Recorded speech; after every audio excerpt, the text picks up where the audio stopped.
السلام عليكم ورحمة الله وبركاته. يا رب تكونوا بخير. النهاردة هنعمل مع بعض وصفة البيتزا بطريقة اقتصادية، عجينة اقتصادية جدا. خلاص، معانا هنا 4 كوبايات دقيق حطاهم في البولة، 4 بس، وعليهم هنا معلقة خميرة كبيرة. خلاص، انا هحط ذرة الملح والسكر، معلقة سكر صغيرة وذرة ملح صغيرة، هقلبهم كده ببعض. وبعد كده معلقة الخميرة انا دوبتها في شوية مية دافية، يعني نص كوباية كده بالظبط. وببدأ بعد كده لما الاقي العجينة محتاجة بفضل احط المية واحدة واحدة. خلاص، انا كده حطيت معلقة الخميرة الكبيرة في شوية مية ودوبته. وبعد ما حطيت الخميرة في المية وحطيتها على الدقيق بقلب، وبشوف لو هي محتاجة مية معايا بضيف عليها. خلاص، لان انا ما حطيتش مية كتير قوي مع الخميرة. تبدأ تقلبي فيها شوية كده بالمعلقة، وبعد كده ابدأ استخدم ايدي. هي دي عجينة اقتصادية، ولا زبادي ولا لبن، بجد هتبقى جميلة قوي، حلوة وطرية معايا. خلاص، انا بقى كده هبدأ استخدم ايدي. خلاص كده المعلقة خلاص وظيفتها خلاص انتهت.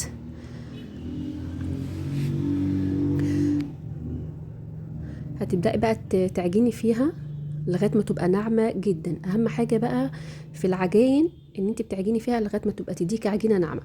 هنا انا ضفت هنا نص كوباية زيت بس، وهبدأ بقى استخدم ايدي. تبدأ تعجني فيها كويس جدا زي ما قلت لك. خلاص، ولو حسيت ان هي محتاجه ميه بضيف، مش محتاجه خلاص استكفيت بنص الكوبايه اللي انا مثلا حطيتها. خلاص، على حسب قلت لك نوع الدقيق. انا هنا 4 كوبايات دقيق. خلاص، هنا بدات تلم معايا العجينه، بس برضو لسه ما وصلتش للسمك او الملمس اللي انا عايزاه.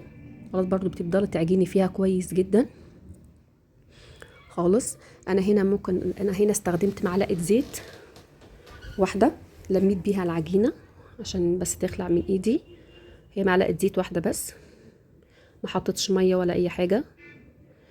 فانتي كميه الميه اللي هتحطيها تحطيها بالتدريج زي ما قلت لك على حسب نوع الدقيق. خلاص، هي كده بدات تنعم معايا، بدات تعجنيها فيها كويس. انا هنا حطيت معلقه زيت، وبجد هتبقى هايله، ولا زبادي ولا لبن، هي مجرد بس ميه ونص كوبايه الزيت. اهم حاجه تعجني كويس. ويا ريت اللي ما اشتركش في القناه يشترك عشان يوصل كل جديد.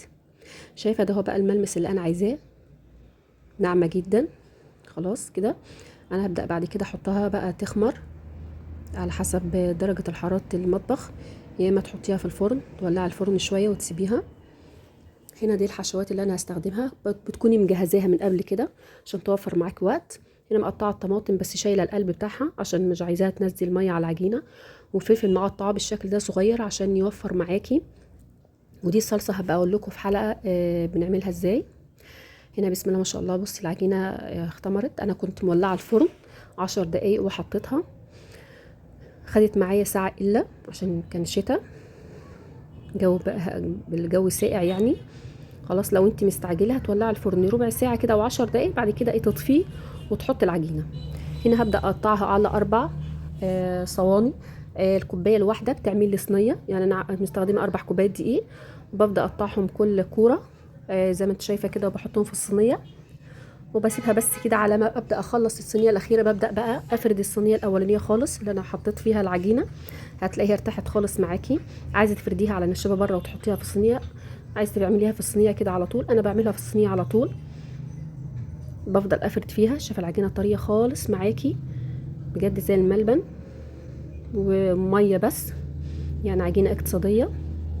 تفضلي تفردي معاها، تفردي فيها كده واحده واحده لغايه ما تفرد معاكي بالمنظر ده، وتيجي في الحواف كده وتلف فيها، تضغطي عليها شويه بحيث ما ترجعش تاني. خلاص، هتبداي تعمليهم كلهم بالشكل ده. وبعد كده هنعمل بقى بالشوكه عشان انا مش عايزاها تخمر وتعلى. تعملي بالشوكه كده بطرق عشوائيه في الاربعه كلهم، يعني في الكام واحده اللي انت عاملاها. انا قلت لك انا عامله 4 كوبايات دقيق عشان انا مش عايزاها تخمر معايا ولا تعلى. خلاص، وانا هنا كنت خلصت الاربع صواني.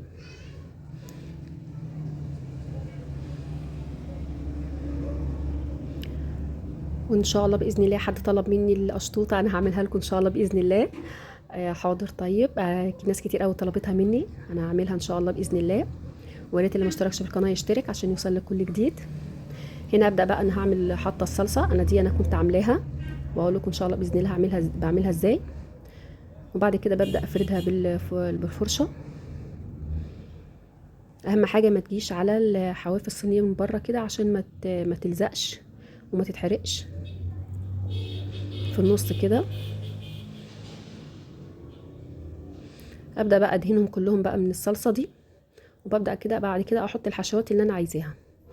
اللي عندك اي حاجه، جبنه موتزاريلا وجبنه رومي، فلفل، زيتون، فراخ باقي عندك وممكن تعمليها على البوتاجاز تعيدي تدويرها تاني، لحمه مفرومه متعصجه، اي حاجه عندك. الحشوات يعني ممكن حشوات جبن بس تبقى جميله جدا ان هي جبن بس. انا هنا مقطعه الفلفل صغير علشان قلت لك دي طريقه كده بتوفر معاكي، لكن لو تقطعيه حلقات هو بيدي شكل واللي براحتك يعني. هنا يوفر معاك. دي هنا طماطم انا شايله القلب بتاعها عشان انا مش عايزاها تنزل ميه على العجينه، وبراحتك مش عايزه تاخدي طماطم عادي مفيش مشكله. انا مش حاطه طماطم في كل الصواني، يعني بتحطي على حسب كل واحد بيحب ايه. انا هنا بحط هنا لحمه مفرومه كانت متعصجه عندي، عدت استخدمها تاني يعني. هنا ده ميكس جبن، عباره عن جبنه رومي وجبنه موتزاريلا مع بعض. بحط لكل صينيه واحده، وبعد كده بحط الجبنه الرومي. يا ريت تبشريها بالمنظر ده لانها برضو قلت لك هتوفر معاكي لما تبشريها كده في الكبه. خلاص هتوفر معاكي قوي وهتبقى يعني تستخدميها كتير، يعني مش قطع كده وتضطر تحط كتير في الصينيه، لا مبشوره بتبقى شكلها احلى واوفر. ودي جبنه موتزاريلا خلاص، وهي كده تمام خلصت. وبراحتك انتي في الحشوات دي كل واحد براحته بيحبها بايه. في ناس بتعملها بالتونه، وزي ما قلت لك ممكن بواقي فراخ. انا ببدا بقى اخلص بقى باقي الصواني. كده كده خلصتهم كلهم. الاربع كوبايات عملوا لي 4 صواني، حجم متوسط مش صغير زي ما انت شايفاهم كده، يعني كأن الكوبايه صينيه واحده بس. هنا في صينيه تلاقي فيها لحمه مفرومه، وفي صينيه فيها خضار بس، وفي صينيه فيها مثلا طماطم، واحده مثلا فيها زيتون. يعني على حسب ما انت عايزه بتقسمي كل واحد بيحب ايه وبتظبطيها. ببدأ بعد كده اشغل بقى الفرن على درجة حرارة متوسطة، وبحطها في الرف الوسطاني. وكده طلعت من الفرن بألف هنا وشفا، بجد جميلة أوي طرية، وهي عجينة اقتصادية بجد وحلوة أوي. يا ريت تجربيها، ويا رب تكون الحلقة عجبتكم، وبألف هنا وشفا على قلبكم يا رب. وما تنسوش اللي ما اشتركش يشترك في القناة عشان يوصل له كل جديد.